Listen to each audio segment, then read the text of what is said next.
Dan Nevans and welcome to episode 6 of this bagpipe tutorial series. This episode is about the tune Corkhill.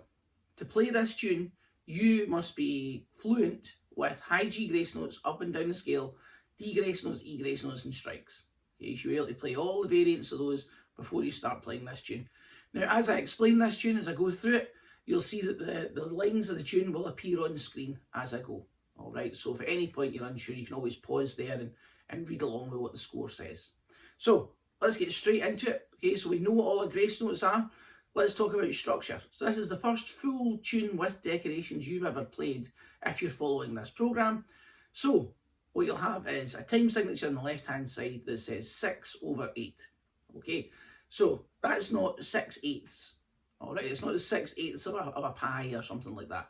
The top number of a time signature tells you how many of the bottom number are in every bar. Okay, so the top number is always an amount, the bottom number represents a note value, and the note value represented by the number 8 is a quaver, or an 8th note. Okay, so there are 6/8 notes in every bar. Doesn't matter how complicated or simple the bar looks, it must have a structure of 1, 2, 3, 2, 2, 3, or indeed 1, 2, 3, 4, 5, 6. So if we look at our score now, we can see that the only two note values we have in the whole tune are a quaver, worth 1/3 of a beat or 1/6 of the bar, or a crotchet, worth 2/3 of the beat or indeed 2/6 of a whole bar. So let's get into it now.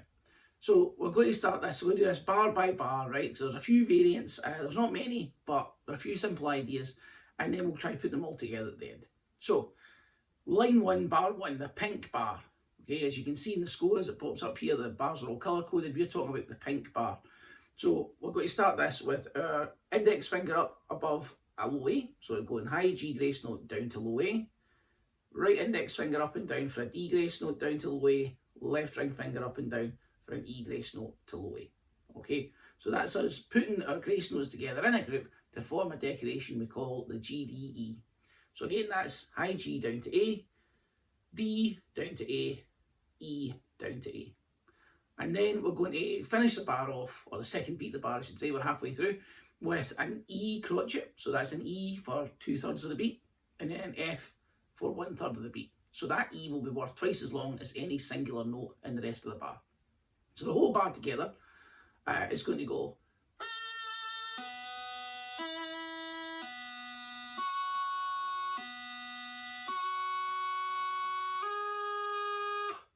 Okay, and as always, try to keep your finger work really big. Okay, nice big finger work all the time there. Green bar. Okay, the green bar, really simple. We're going to start in E shape. We're going to make the new note before we close the old note. Pop up those middle two fingers to the right hand, pop the pinky finger down, close the left ring finger to get us down to C, and then strike those two fingers off the chanter, right? That gives us a low G grace note, C, low G, C, and that's our C strike. And that's the first half of the green bar. Then left ring finger up again for an E. Okay, we're going to make that new note, sort out the right hand, get an E shape, middle finger up, completes the bar. Just like the back half of the first bar, second bar's the same idea. And you'll notice as you look along the line that it's crotchet quaver for every second beat, all the way through that line, and indeed all the way through the next line. So bar 2 would go.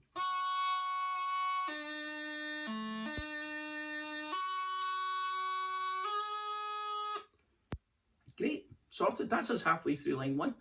Now this is a good point. If you're not sure what you're doing, if you want to pause, rewind and review, you can do it now. Welcome back.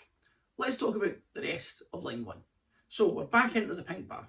So it's a G, D and E again. Great. We ended the green bar on an F. Now if we're going from or coming to an F with a high G grace note, we must lift our left index finger up to form a full open high G. We call this the open high G grace note, just like we would have done in the exercise. So we're going from the last note of the green bar into the pink bar, F, up to high G, and then close down to low A, and then you play the rest of the D and E grace notes the same way as you did in the first bar. So the third bar, pink bar, from the end of the green bar would go.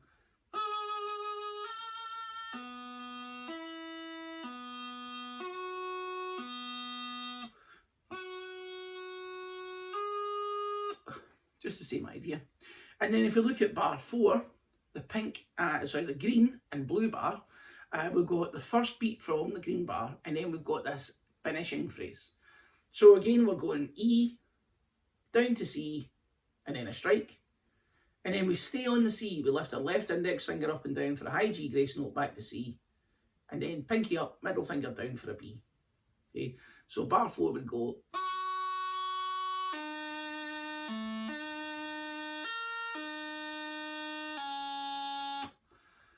And that's all of line 1. Okay, so now what I'm going to do is I'm going to play all 4 bars of line 1. So I'm going to try to keep my fingers in shot and keep the music on the screen as well. So here we go. Line 1, really slow.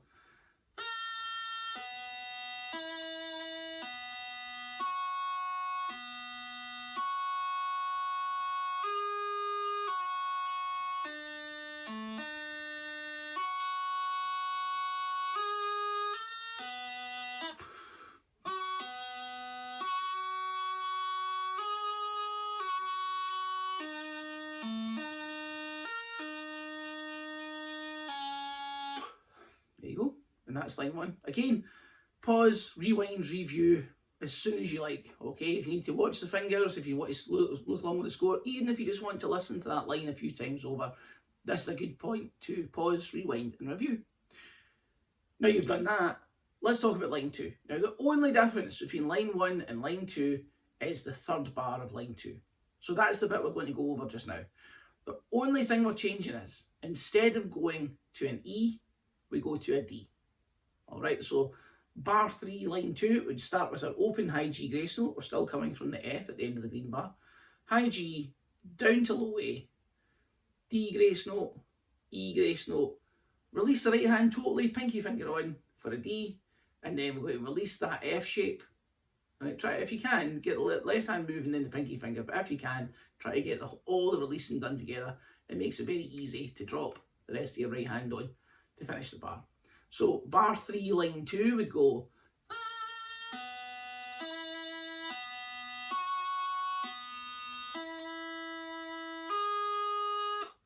And then bar 8, okay, or bar 4, line 2, exactly the same as line above. So that's all the parts for our part 1. Now I'll recap on all this at the end, but we need to keep moving. As we look into line 3, we'll see that we've got a very similar structure, okay? We're still in 6/8, of course. We've got a red bar, a purple bar, a red bar, a purple blue bar. And then the last line of the whole tune, red, purple, pink, yellow, and then our green blue bar. Yes, our green blue bar. We don't go back to purple blue. So let's just go through the red and purple bars, okay? So this is the real reason I choose this tune as the first tune we learn with decorations. Hand changing. Again, the most important lesson here, make the new note before you close the old note. It's better to have a slightly false note for a half a second than a big old crossing noise, okay?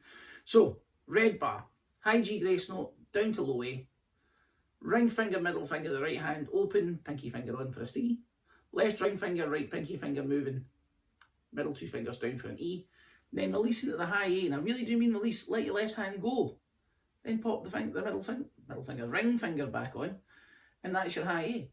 Okay, so again, I'll do it from this angle. High G grace note to low A, middle 2 fingers, the right hand move, pinky finger on for a C, left ring finger, right pinky finger off, middle 2 fingers down for an E, release the left hand, ring finger on for a high A. Okay, there you go. That's the first beat of a red bar, or into your second beat of a red bar, I should say. Reverse the process now. Ring finger off, and it's a 3-fingered pinch. And what you want to remember is your hand's going to pinch like this. It's not going to pinch in here like you're pinching salt, okay? You're going to have a sort of T shape if you want.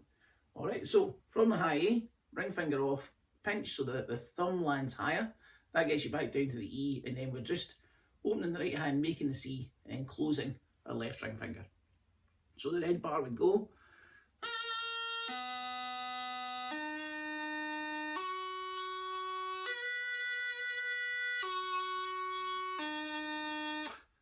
Okay, and that gives us bar 1, line 3. Bar 2, good news. This is really just us repeating the second beat of bar 1 twice more. We're going to go high A, E and C twice. So from the C at the end of the red bar, there's my C shape. Open the left hand, keep the ring finger on, get that thumb off the back, and then you can sort out what your right hand's doing. Okay, make the new note before you close the old note. This is the beginning after all. We're not expecting lightning speed. We're just looking for process. C shape, get that left hand into high A, sort out the right hand. Then ring finger off, T shape to pinch to E, right hand into the C shape and close, and then repeat high A, close the high A, make sure it's a good solid high A, ring finger off, pinch into the E, and then down to the C. And that's your purple bar.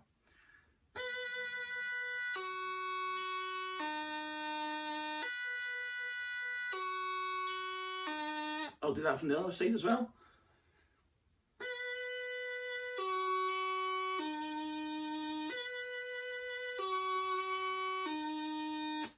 Okay, so that's us. We've got pretty much all the new information now to play lines 3 and 4. Because if you look at the score, A, C, E, high A, E, C, red bar, high A, E, C, high A, E, C, purple bar. Then you go, well, then I go back and repeat the red bar again, and then I've got purple and then blue. So that's high A, E, C, and then stay on the C, and then doing a wee B at the end, just like you did in the first line, really, with that one wee change. What I'm getting at there is you can break this stuff down into small chunks, and then it's just a case of organising the bars. So it doesn't have to be rocket surgery. Okay? We don't have to think of it as top left to bottom right, and that's the only way you can play through it. Take it in sections and master the sections, and then all you're doing is figuring out where you're repeating them. So if we look at the end of the tune, well, the last 2 bars are the same as the last 2 bars in the first 2 lines. So we've got our pink yellow bar and our green blue bar. So really we've got all the components now to play the whole thing. Again, here's a great point to pause, rewind and review. Okay, if you're not ready to listen to or attempt to play along with me the whole piece, then this is the point where you need to go back and review what you're doing. So I'm just going to play through all of Corkhill. We're not repeating the lines just now. This is just a straight play through all 4 lines, one after the other.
There you go.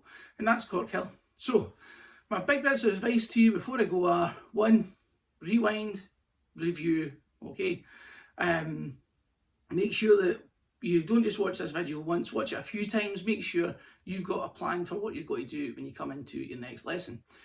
Other than that, look at the score.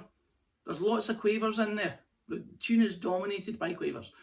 And none of them have dots or cuts on them. So you're trying to make sure that those quavers are all the same duration as best you can just now. Remember, this is just the beginning. No one's expecting you to suddenly master this overnight, but try to be clever about it.